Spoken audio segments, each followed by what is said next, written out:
protozoários que vocês já tinham visto comigo, né? Então a gente tem como uma das principais parasitoses causadas por protozoários que atinge as crianças a giardíase.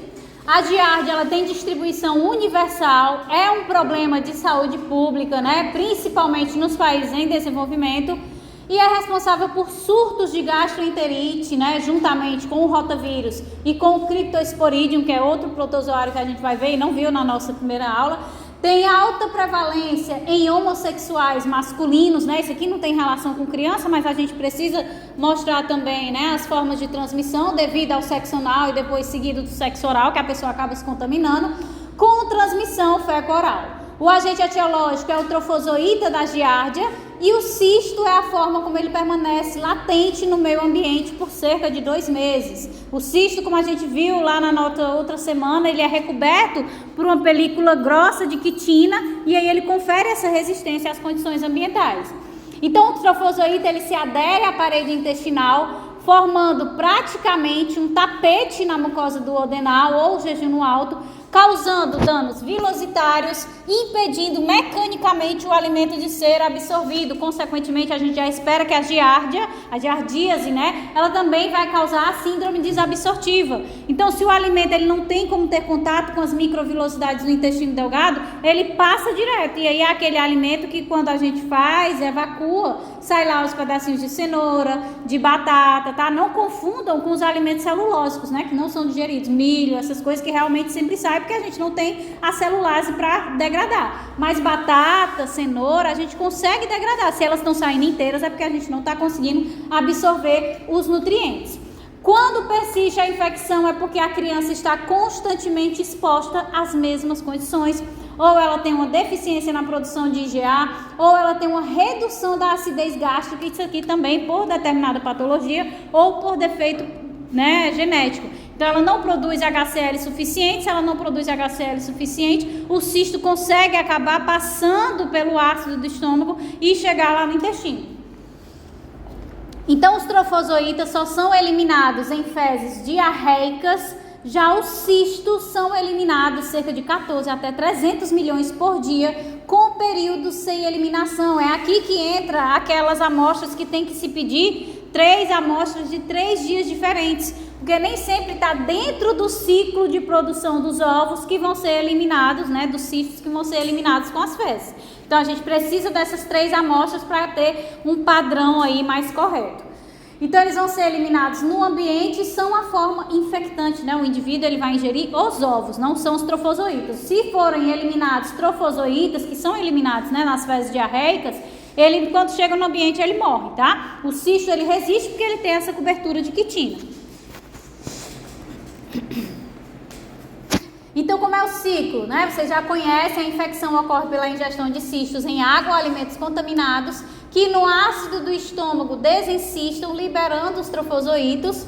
Se a pessoa tiver muito ácido, né, aí já consegue até degradar os trofozoítas, né? Agora, se a pessoa tiver aquela síndrome que a gente acabou de comentar, de pouca produção de ácido clorídrico, só é o suficiente para desencistar os cistos e liberar esses trofozoítas. Quando eles chegam lá no intestino delgado, os trofozoítos sofrem divisão binária, né? Essa divisão binária longitudinal, tá? E chegam à luz do intestino, onde ficam livres ou aderidos à mucosa intestinal por um mecanismo de sucção que é auxiliado por conta de todos esses flagelos aqui que permitem que ele fique aderido à mucosa intestinal, formando o que a gente conhece na giardíase por tapete da giardia, né? Formando como se fosse mesmo um tapete. Então ocorre o encistamento do trofozoíta no cólon, né? Se algum trofozoíta acabar saindo do intestino delgado e indo para o intestino grosso, aí as condições que existem lá do pH do cólon vão favorecer o encistamento desse trofozoíta,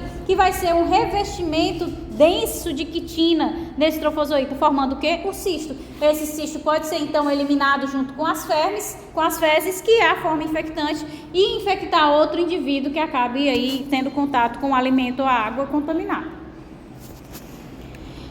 Então, em torno de 90% dos pacientes costumam ser assintomáticos, e destes 50% se resolvem rapidamente através da resposta do sistema imune. Dos 10% que são sintomáticos, pode apresentar com episódios de diarreia aguda, aquosa e explosiva, com dor abdominal por conta da distensão dos gases, né? Porque existe muita fermentação devido ao processo da digestão não está acontecendo, porque não está sendo absorvidos os nutrientes, então a comida fica lá dentro e a gente tem, obviamente, também a nossa microbiota, né? Então fica aquela abundância de nutrientes e a microbiota acaba fazendo fermentação com esses nutrientes e aí acaba gerando muito gás. Mas mesmo nos sintomáticos ela vai ser autolimitada, tá? Além disso, pode se apresentar como diarreia crônica, esteatorreia, né? Quando a gente tem a presença de gordura nas fezes, náuseas, anorexia, a síndrome desabsortiva, que pode levar à desnutrição, né? A anorexia, porque o indivíduo não consegue absorver os nutrientes. O tratamento é com secnidazol, tinidazol, metronidazol, bendazol e anita. Então, o tapete duodenal que a gente se refere formado pelas giardias é isso aqui. Quando tu olha lá, todas as microvilosidadezinhas do intestino delgado, tá tudo recoberto de giardia. Aqui são os flagelos que contribuem para essa adesão ao tecido do intestino, tá?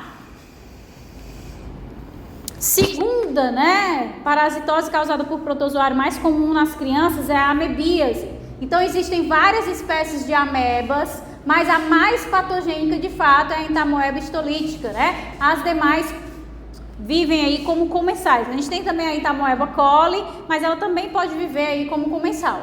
Tem distribuição universal, uma mortalidade de 100 mil óbitos por ano e tem transmissão fecal-oral, né, alimentos ou água contaminados ou a relação homossexual do sexo anal seguido de sexo oral e ela vai habitar o seco e o cólon, tá? E é nessa doença que a gente tem aquelas distinções que a gente viu na nossa aula anterior, que quando ele está habitando o cólon ascendente, ele causa a amebíase, né? Quando ele está habitando o cólon transverso, ele já vive como comensal e não causa nenhuma doença no indivíduo, ok? Então aqui são só as formas, né? Ele é um organismo ameboide, né? Da classe dos sarcodinas, então ele se move através dos pseudópodes e ali são os ovinhos, tá?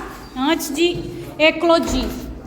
Então o ciclo da amebíase, a infecção amebiana se inicia com a ingestão dos cistos, que contém 4 núcleos do parasito, seja por água ou alimento contaminado, né? Ou seja, transmissão fecal-oral ou sexo anal ou sexo oral.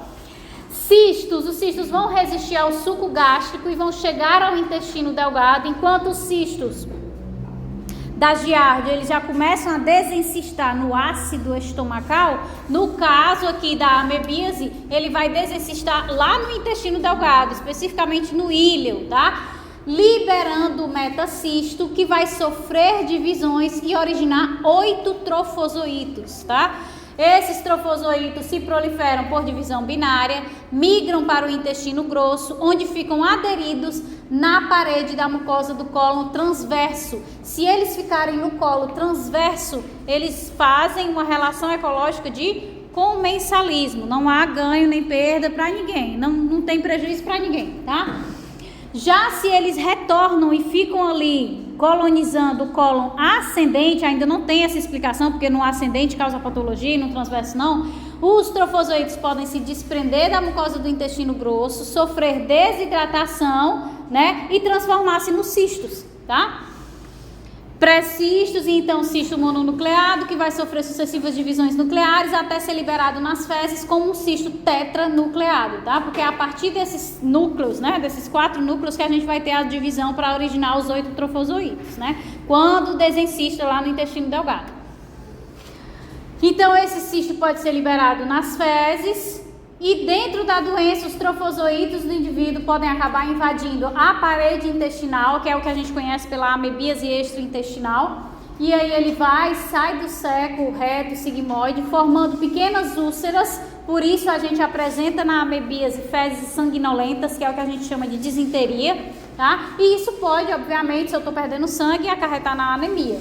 Os trofozoítos presentes nas úlceras podem atingir um vaso sanguíneo e, através da circulação porta, migrar para outros órgãos, como o fígado, que é o que a gente chama da amebíase extraintestinal, que é muito grave. Então, aqui é o ciclo que vocês já conhecem, vocês já viram, o indivíduo ele ingere o cisto tetranucleado através de alimentos ou água contaminada.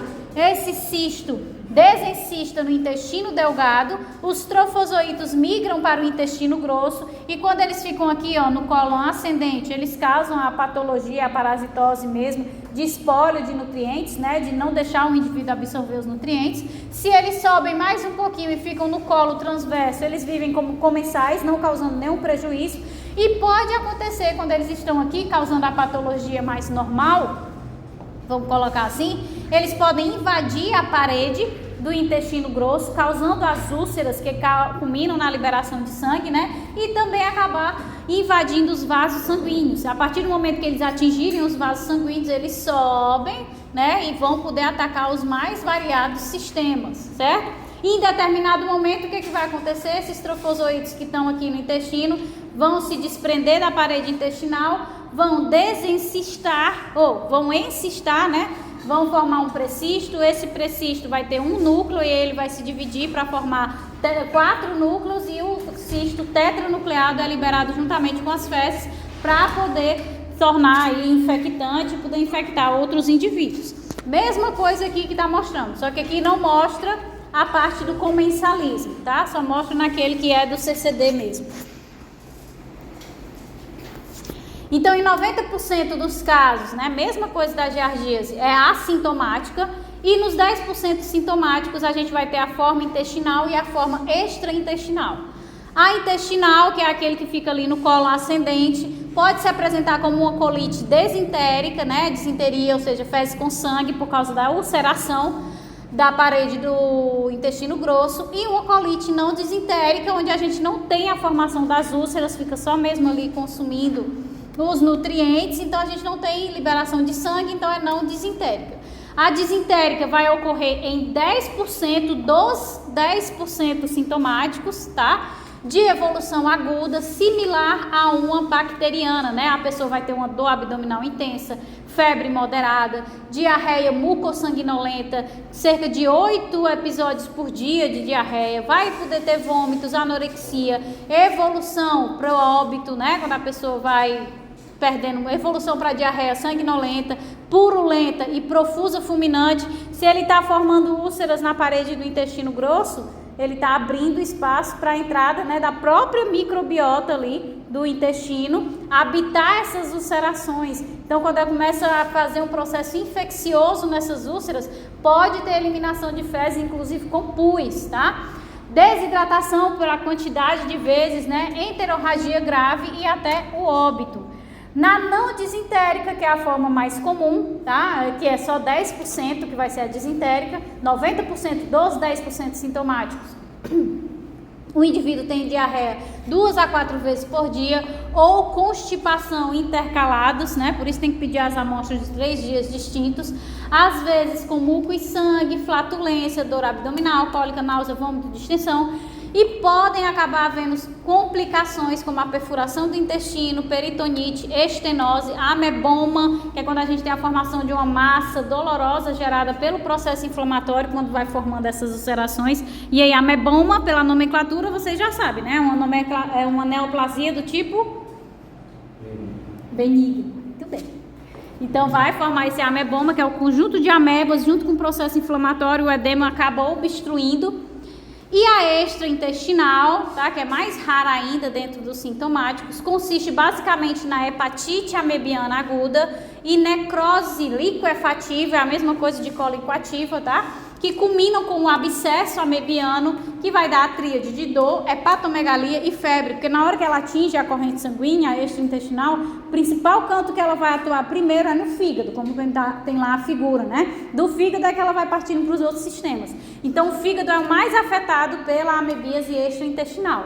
Então, vai apresentar hepatomegalia, muita dor, febre, é muito grave, vai ser detectado por ultrassom, mais a punção do abscesso que está se formando, e ainda podem ter as manifestações extrahepáticas, né? Porque ele não vai só para o fígado, ele vai também para os pulmões, vai lá para o sistema nervoso. Então, tem as manifestações pleuropulmonares, pericárdica no coração, cutânea e cerebral. Para a forma extraintestinal, tem que tomar o metronidazol endovenoso, um antibiótico sistêmico e tem que fazer a remoção cirúrgica do abscesso que se forma no fígado, na maioria das vezes, tá? Tem que ser endovenoso, porque a resposta ela tem que ser rápida, porque os danos que são causados ao sistema são muito intensos. E já para a forma intestinal, né, que são aqueles 10%, seja a disentérica ou a não disentérica, usa-se o metronidazol, secnidazol ou tinidazol oral mesmo, que tem tempo para isso. Então, normalmente a pessoa tem aqui, né, esse aqui não é uma criancinha com a parasitose, é só porque eu procurei uma foto de uma pessoa com barriga inchada, eu não tinha, eu peguei esse bebezinho. Esse bebezinho aqui, ó, a pessoa tem a hepatosplenomegalia, ela tem um buchinho bem esticadinho, tá? Pelo acúmulo de líquido, edema mesmo.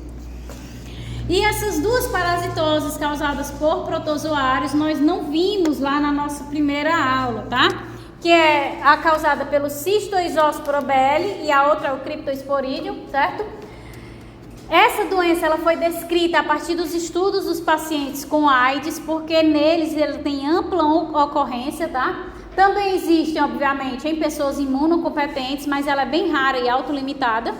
Os oocistos do Cystoisosporobelli não são esporulados, ou seja, não são infecciosos, quando eles saem nas fezes. Assim, não temos transmissão feco-oral direta, tá? Então, como é que acontece o ciclo dele, basicamente? Os oócitos imaturos vão ser excretados nas fezes do indivíduo infectado e cada oocisto geralmente contém um esporoblasto.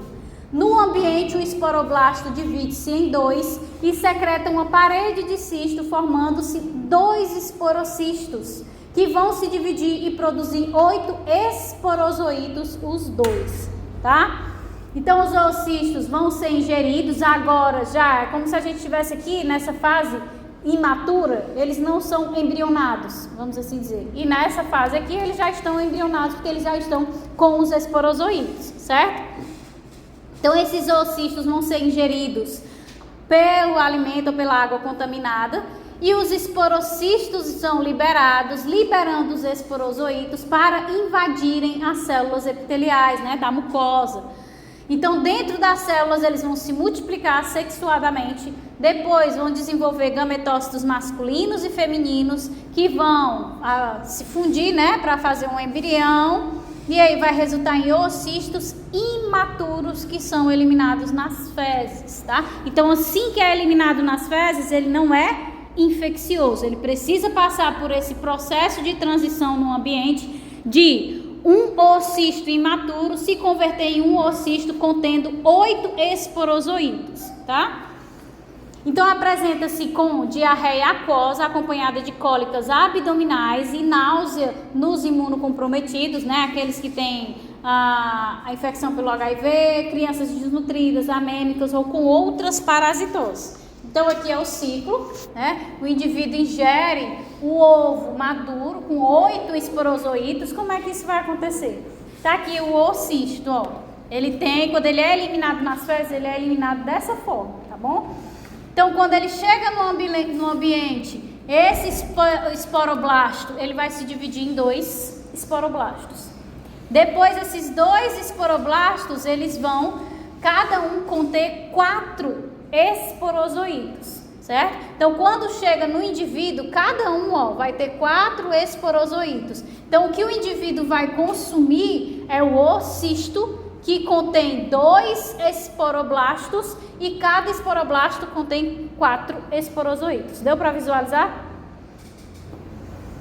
Então, chegou aqui, né, no intestino do indivíduo, vai liberar esses esporozoítos, tá? Os esporozoítos, então, começam a desenvolver a patologia. Uma hora eles vão começar a produzir os gametas, né? Gameta masculino e feminino, que vão se fundir formando um embrião. Vai acontecer o processo de encistamento, formando um oocisto não infeccioso, não embrionado, imaturo. Quando ele é liberado no ambiente, é que ele vai se dividir em 2 esporoblastos, e cada um desses esporoblastos vai gerar 4 esporozoítos. Então, dentro de um oocisto, a gente tem 8 esporozoítos, né? 4 de cada esporoblasto, certo? E aí é esse oócito maduro, já com os 8 esporozoítos, que vai ser ingerido pela pessoa pelos alimentos contaminados, certo?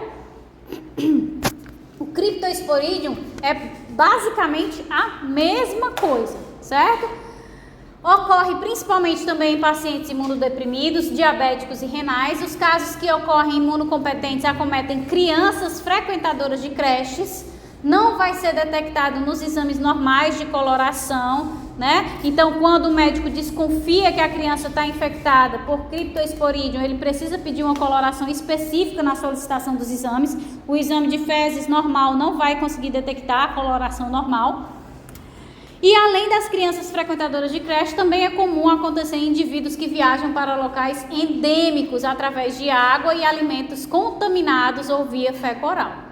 Então, como é que acontece o ciclo? Mesma coisa, os oocistos esporulados são excretados pelo hospedeiro infectado nas fezes e possivelmente também em secreções respiratórias, que muda aqui, enquanto o cistoisóspora só é excretado nas fezes e é o oocisto imaturo, aqui no Cryptosporidium ele é excretado tanto nas fezes como nas secreções respiratórias e é o oocisto já esporulado, ou seja, ele já contém os esporozoítos, certo?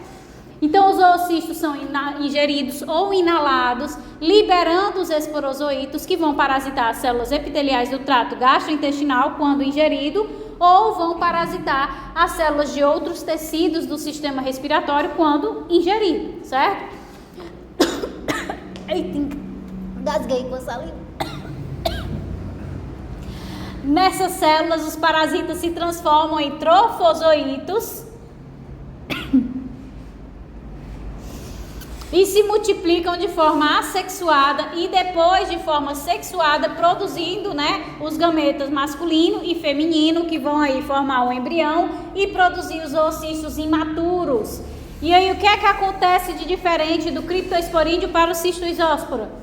Esse oocisto imaturo, ele vai passar pelo processo de maturação, ou seja, produzir os dois esporoblastos, oh meu Deus, e vão gerar os 8 esporozoítos, tchau.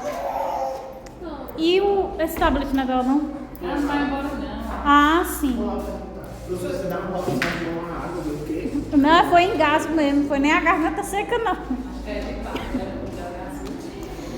Então, os oocistos, eles vão esporular no hospedeiro, ou seja, vai gerar os esporozoítos dentro do hospedeiro, vai gerar uma parede espessa. Aqueles que conseguem secretar uma parede espessa em torno vão ser excretados nas fezes, e aqueles que secretam uma parede fina vão realizar o processo de autoinfecção. Os oocistos maturados com a parede fina, os esporozoítos, eles saem diretamente, conseguem perfurar direto essa parede fina e reinfectam o indivíduo. Se for a parede espessa, vai ser excretado nas fezes e conseguir resistir às condições ambientais, certo? Então, visualizamos as diferenças do cistoisóspora para o Cryptosporidium. Os oocistos que são liberados nas fezes já estão maturados, já estão com os 8 esporozoítos, tá? No caso do cistoisóspora não, ele é liberado imaturo. A maturação acontece dentro do indivíduo, dentro do hospedeiro infectado. E esse daqui ele pode ser transferido transmitido tanto via fecal-oral como também através das secreções respiratórias. O cistoisóspora é só fecal-oral, ok? Então, se manifesta com diarreia aquosa, com muco, dor abdominal, náusea, vômito, anorexia, perda de peso, e em imunocompetentes é autolimitado, Muitas vezes não precisa nem de medicação para tentar solucionar. Então, aqui o ciclo que muda aqui, o indivíduo ingeriu o oocisto maturo, já contendo os 8 esporozoítos, chegou lá dentro, os esporozoítos saíram de dentro do oocisto, se converteram em trofozoítos e aí passaram a gerar patologia no indivíduo. Em determinado momento, há a produção de gametas masculino e feminino que se fundem, formando um embrião, o oócito imaturo. Ele vai passar pelo processo de maturação dentro do intestino do indivíduo. Aí ele vai maturar, gerando os 8 esporozoítos dentro do oocisto, que é liberado nas fezes, aquele que tem uma parede espessa que foi secretada. Porque os oocistos que foram sintetizados com uma parede muito fina, esses esporozoítos aqui na micrografia eletrônica, eles já conseguem romper direto e reinfecta a autoinfecção do indivíduo que está infectado. Ok? Eu fico pensando assim, porque tem sintoma parecido, né? Aí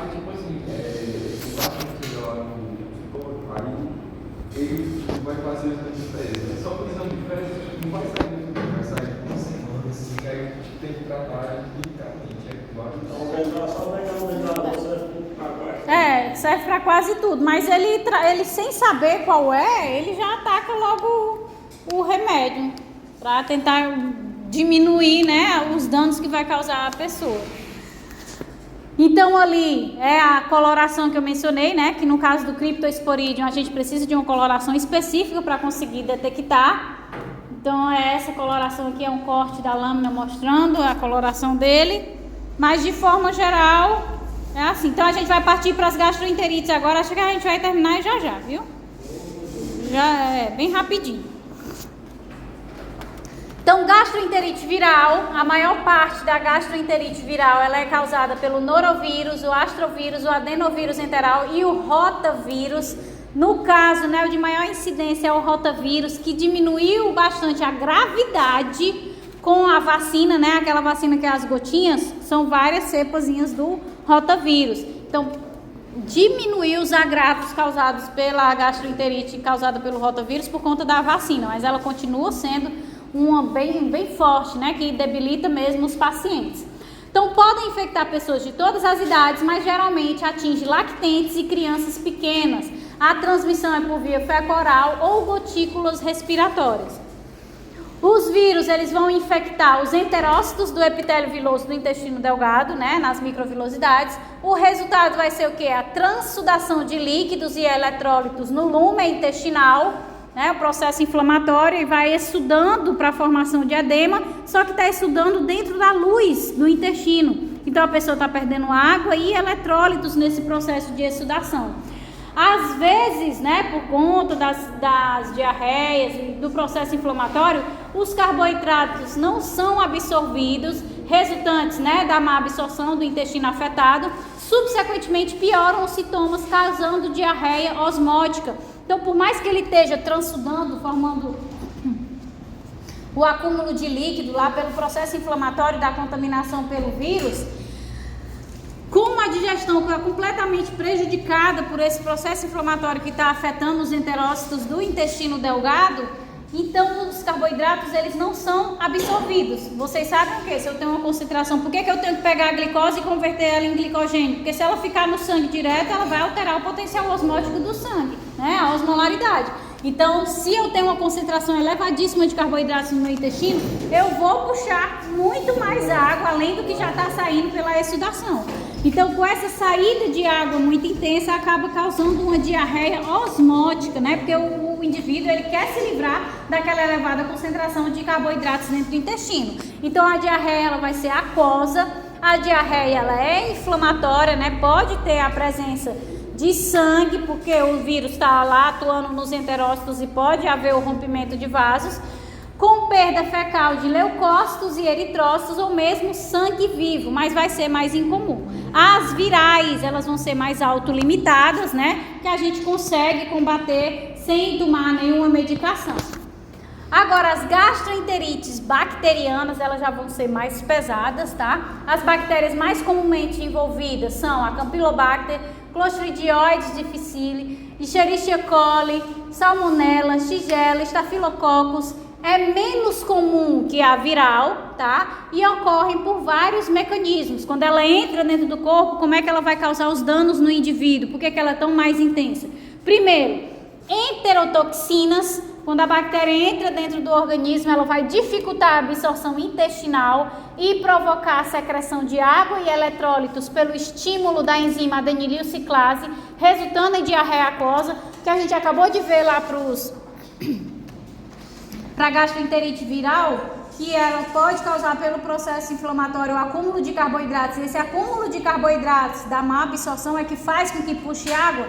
No caso aqui, a própria enterotoxina que a bactéria produz faz com que se puxe água e eletrólitos. Aí a pessoa vai perdendo água e eletrólitos na diarreia aquosa. Além disso, nós temos também as exotoxinas. Quando o alimento está contaminado pela bactéria, essa bactéria ela já pode começar a produzir a substância no próprio alimento. Então, o que causa o dano no indivíduo não é nem o fato dele engolir a bactéria que está no alimento, e sim as substâncias que ela produziu naquele alimento enquanto ela estava se proliferando. Então, vai ser ingerida em alimentos contaminados pelas toxinas secretadas por essas bactérias, causando náuseas, vômitos e diarreia aguda até 12 horas após a ingestão. No caso das exotoxinas, são aquelas que a gente associa mais às gastroenterites, que causam vômito. E no caso das enterotoxinas, aquelas que causam mais diarreia, né? Porque ela consegue passar todo o trato gastrointestinal para chegar lá no intestino e começar a produzir as enterotoxinas, se proliferando na abundância de nutrientes que tem no intestino. Já as exotoxinas não, quando ela chegou ali no estômago, o estômago viu as toxinas que a bactéria produziu no alimento, ele já começa a querer colocar para fora, né? Por isso que causa os vômitos. Ou também pode acarretar os danos por invasão da mucosa, né? Essas bactérias vão provocar aí ulcerações. Se tem ulceração, vai ter sangramento, vai ter processo inflamatório, então vai ter sudação de líquido rico em proteínas, secreção de eletrólitos e água no intestino delgado ou cólon, que geram diarreia, muitas vezes sanguinolenta. Na maioria das vezes, a gastroenterite bacteriana, ela tem a associação de febre. Uma coisa é quando você sai, né, e tem uma gastroenterite viral e você vomita e fica com diarreia, mas em 2, 3 dias você se recupera. Numa bacteriana pode levar aí até mais de 15 dias para a pessoa se recuperar tendo febre, né? Então a dor abdominal ela é mais intensa, tudo fica mais intenso na bacteriana. Comumente são adquiridos por meio de carne de aves e ovos mal cozidos, leite não pasteurizado, né? A pessoa que pega ali o leite direto da vaca e nem dá uma fervida, nada, já taca para dentro direto. Fezes de cães e gatos, alimentos ou águas contaminados com as bactérias, então são os métodos principais de transmissão.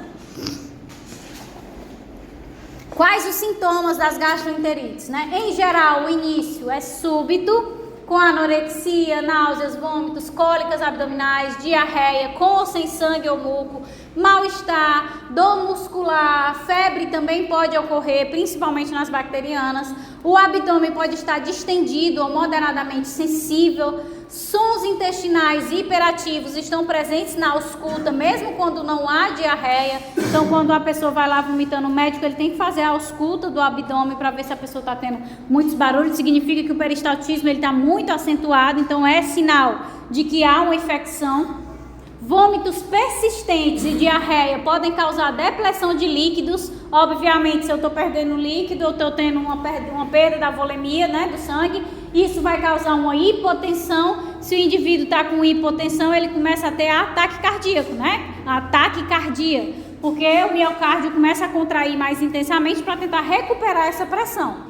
Nos casos graves, pode ocorrer choque hipovolêmico, né, se houver uma desidratação intensa, com colapso vascular e insuficiência renal oligúrica, né? Colapso vascular por quê? Porque a pessoa ela não está conseguindo fornecer nutrientes, né, ou seja, energia para a musculatura, inclusive dos vasos. O vaso não é revestido ali pela musculatura lisa. Então, se não tem energia, não tem ATP para fazer a contração, nem esses vasos eles estão funcionando, ok? Ficou. Quando os vômitos forem a principal causa de perda de líquidos, pode aparecer alcalose metabólica. Porque o que é que acontece? Quando a gente está vomitando frequentemente, a gente está perdendo muito HCl, né? Então a gente está perdendo muito H+. Se eu estou perdendo muito H+, que é o que a gente chama especificamente de hipocloremia, porque eu perco junto o cloro, né? Eu vou ter uma redução de H+, e o H+ é o quê? Ácidos. Se eu estou diminuindo a concentração do ácido, estou deixando mais alcalino o ambiente. Então, pode acontecer a alcalose metabólica, se for vômito. E se a diarreia for mais proeminente, a gente pode ter aí a acidose metabólica acontecendo, porque o que a gente vai ter maior perda vai ser do bicarbonato, né, que é a base. Se eu estou diminuindo a concentração da base, eu aumento a concentração do ácido.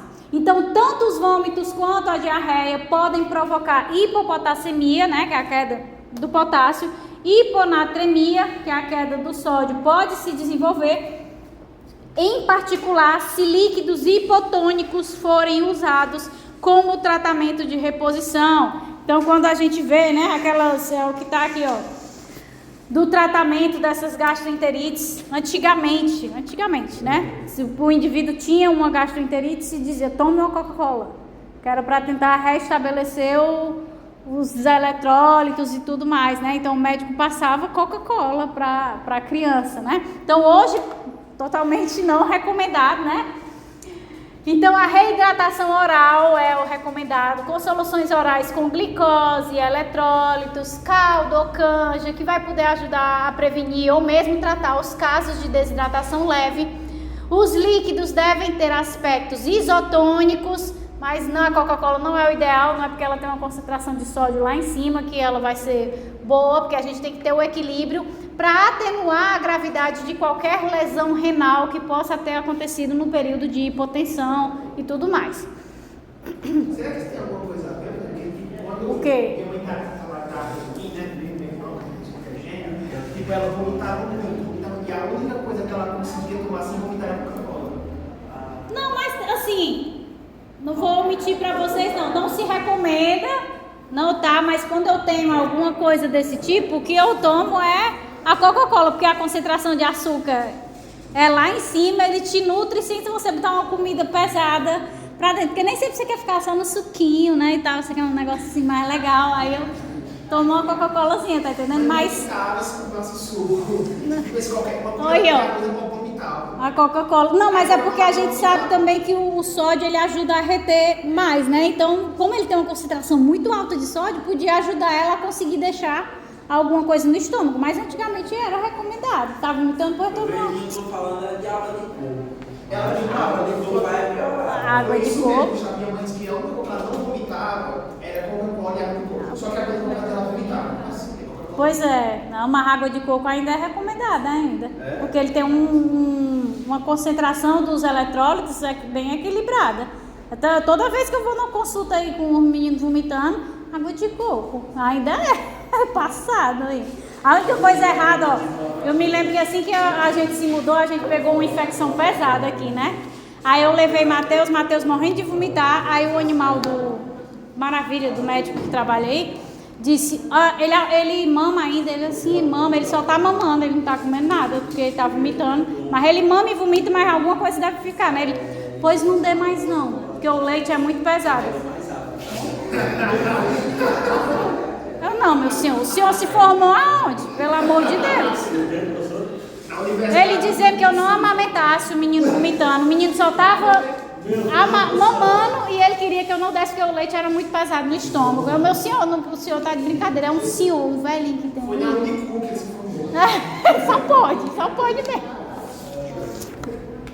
Então, além disso, o uso de antidiarreicos não são indicados para crianças, né? Somente o reequilibrador da flora. Por isso, quando a criança está com diarreia, chega numa emergência no hospital, o médico taca a enterogermina. É só isso.